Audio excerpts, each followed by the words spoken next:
This is the Spyderco K08 Santoku. I'm going to give a general overview of this knife, talk a little bit about the style, the steel, the handle, and some comments about after using this after about 4 months in the kitchen as essentially the sole knife that I was using. Now many people are relatively familiar with your standard chef's knife, relatively broad blade, relatively fine point. The Santoku is sort of a mix between a chef's knife and a small cleaver. This is a small Chinese cleaver. So a Santoku has a broader blade and usually not as fine as a point as a chef's knife. So it's more towards chopping than a chef's knife, but doesn't give up a lot of the slicing and general maneuverability of a cleaver. So it works in between the two of them. There are many styles of Santokus. This one you can see has a rather gentle sweep to the blade, so it's more suitable for rock cutting than straight push chopping. Whereas you can see on the cleaver, the edge is almost straight. And some Santokus are like that too. This one has a bit of a curve to the tip, a bit of a belly, and that gives you some ability to work meats and that type of food rather easily, because you can do slices and draws working the belly. Again, there are many different styles. This is a Santoku from Cuisinart. You can see the edge is much straighter and the tip doesn't have the belly at all. This is much closer to a pure cleaver than this type of Santoku. But there are also many knives which blur the line between Santoku, cleaver, and chef's knife, such as this one by Farberware, which has a point which is not generally as broad as on a Santoku, but it's a lot more broad that's on a traditional chef's knife. The blade is much more broad, again up through the tip, than on a chef's knife, but it's not nearly as broad. You can see it tapers more than a traditional Santoku. So this is sort of a hybrid. And even on some of the classic chef's knives, you can see some of them now are starting to have a much more broad pattern through the tip, again bringing in a bit of Santoku influence, and the blade is starting to be a bit wider. So there are all kinds of variations, but basically what you have is a knife which works in between a chef's knife and a cleaver. A little bit about the specifics of this. This uses MBS 26 stainless steel. The simplest way to understand that is if you start off with basically a steel like say AEBL or 13C26. What this steel does is it increases the carbon and chromium content in such a way that it maintains the balance, so you still have the same hardenability, the same corrosion resistance, and you just get a higher carbide fraction in the steel. So you end up with a steel that's a bit more wear resistant, but the grindability is a bit lower. So sharpening will generally take a bit more time. But Spyderco has a very fine edge on this knife. You can see the apex bevel is minimal, so grindability is not really an issue. This steel though, as you can see, has some spotting on the blade already. This class of steels in general isn't dishwasher safe by any means. Normally when I've been using these, I leave them exposed to fruit acids, meat juices and stuff like that while I'm cooking, just to evaluate the corrosion resistance, and that's where that spots have came from. If you look down inside the juncture between the blade and the handle, you can even see some orange rust start to develop.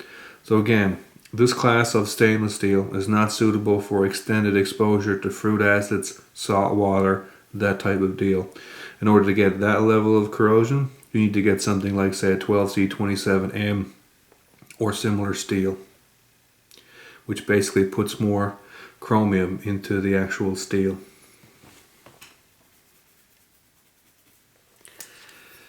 The handle is Sermollan, which is basically a thermoplastic. It consists of a hard outer shell over a relatively soft material on the inside. It does compress a little bit, but not very much in the grip. It's very comfortable, it's relatively easy to clean, and relatively durable. It can even withstand direct exposure to open flame, like from a match or a lighter. It's relatively cut and abrasion resistant. And it doesn't tend to absorb fluids. I've let this be exposed to blood for extended periods of time. I even soaked it in vinegar overnight. Doesn't retain any odor, very easy to rinse off. The only problem that I've found is that all these grooves do tend to fill up, and what's in them, you can even see there's some stuff in them now, doesn't come out with a light cleaning. You really have to scrub this to get it to come out. So the texturing generally of the material is grippy enough that personally I'd remove all this and just have the handle nice and smooth like this. It would make cleaning much easier, and while you do get extra traction from this, it's not like I'm on a dock actually filleting fish or something where extreme traction is an issue, and I've never had that be an issue. The handle is very comfortable in hand. It has essentially a small forward guard and an end hook. It's actually asymmetric, and that's designed so that this section right here fits between your two fingers like that, natural cradle, and works very well in a pinch grip. Of course, it also works very well in the general hammer grip. Only couple of negatives that I do have about it is the spine could be rounded off a bit more, but there's positives and negatives to that. Some people like a relatively sharp spine for a scraper. I prefer a fully rounded spine just because for comfort when you're actually using it as a surface for cutting. This area of the blade right here, the heel, is actually relatively squarish. It hasn't been rounded at all. Again, I prefer that to be fully rounded for a grip. They have basically cut this section back here, this heel. There's again positives and negatives to that. Sometimes this heel, when it's left relatively sharp like this, is a nice scoring surface. But this does give you a bit more safety, and it does actually prevent that area from actually cutting your hand if you work forward on it. So overall, very nice grip. In terms of the actual main performance of the blade cutting, it relatively thin steel, grinds to a very thin edge and relatively acute angle, so the cutting performance is very high in general. Easily sails through thick fruits and vegetables like pineapples, easily cuts up apples, and with nice sharp edge on it, of course, does regular work like slicing up meats and cutting breads, that type of issue. In terms of harder work, I've used this to cut up frozen foods. I've even cut up decorative fruits, the shellacked fruits that you get that people store in bowls. I've cut that up, no issues. The only thing that did damage the edge, and you can see there's some very, very fine spots of damage, is where I was using it to clean some rabbits. And I wanted to see if the edge could actually handle separating the bones. Now, on rabbits or as any other animals, it's not like you need to cut through the bones in general. Rabbits' bones are that small, you can just smash them with the back of the knife and then cut through them if you're going through relatively fast. Or if you know what you're doing, you just separate on the joints. But I actually wanted to see if it could go straight through the legs, and it did take some slight compression and the edge folded over. It didn't chip out, which you wouldn't expect, because again, this is a relatively tough steel for a stainless, and it doesn't have a really, really high carbide volume, so you're not going to expect to see a lot of the edge blowing out. But again, this edge is sharpened at such a low angle that it isn't that surprising that it folded over. Because of course, once you're cutting through the bone with a knife, the bone tends to twist and move around a little bit. So the edge is sort of twisting back and forth, and that can snap around a bit.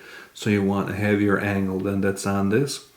And that's why sometimes when people are taking a knife like this and they want to make it more multi-purpose, they'll put a relatively steep micro bevel down here by the heel, and that will reinforce the edge for doing the bone work. This has been used in the kitchen for 4 months, less a week, and it's at the point now where the sharpness is low enough that I'm going to resharpen it. It slips a little bit on tomatoes, and when cutting up meats and stuff and trimming fats, there's too much back and forth. So it's at the time now where again I'm going to sharpen it. And the only reason it's retaining some aggression down in this area is because of little bits of damage on the edge, which are making it act more like a saw. So overall, in general, while this doesn't have the sort of look of a classical type Santoku, and there's here sort of a similar utility style blade, much more traditional. This is a Japanese version, wood handle, laminated blade steel. So while the modern handle shape, a couple little differences, do move it away from the traditional styling a little bit, this is a rather nice interpretation. Comfortable handle, relatively durable, very secure, very wide blade, nice and thin stock, very thin edge, very acutely ground, very high cutting performance. The only few things that I would caution is that the steel is not dishwasher safe in terms of corrosion, and in fact this one spotted relatively quickly after extended exposure to fruit acids and that type of deal. The handle itself I don't think will react very well to being put in a dishwasher, and there are some issues brought up on Spyderco's forum about this handle degrading over time, but it generally has taken quite a long period of time in order for it to degrade. But when it does, it exposes the undercore, which is a bit soft and a bit sticky, but it can be repaired. And again, the edge is ground at a very, very fine angle, so even small bone work is likely to damage it.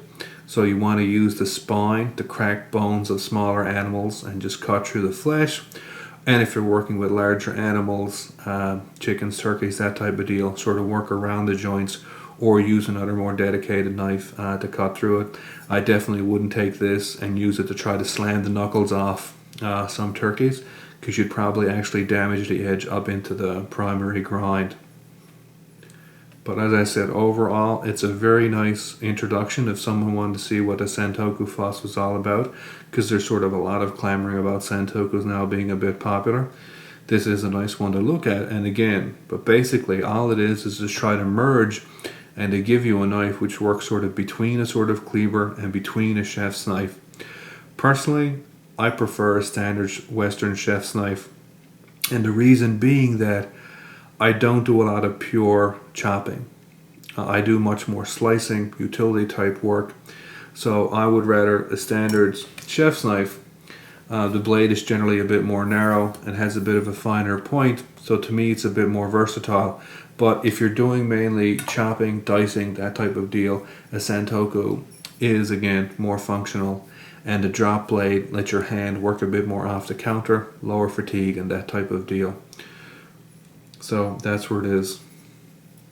And of course the next step now is, after I've done the initial run in the kitchen, I'll start doing some edge retention trials on cardboard, and once those are done I'll take it out of my sort of semi-delicate hands anyway and just throw it in with the meat grinder, that is the rest of the blades in the kitchen, and I'll let family and friends have a look at it, and I'll evaluate the edge retention then, just used by them with some finishes on it. But those are long-term updates.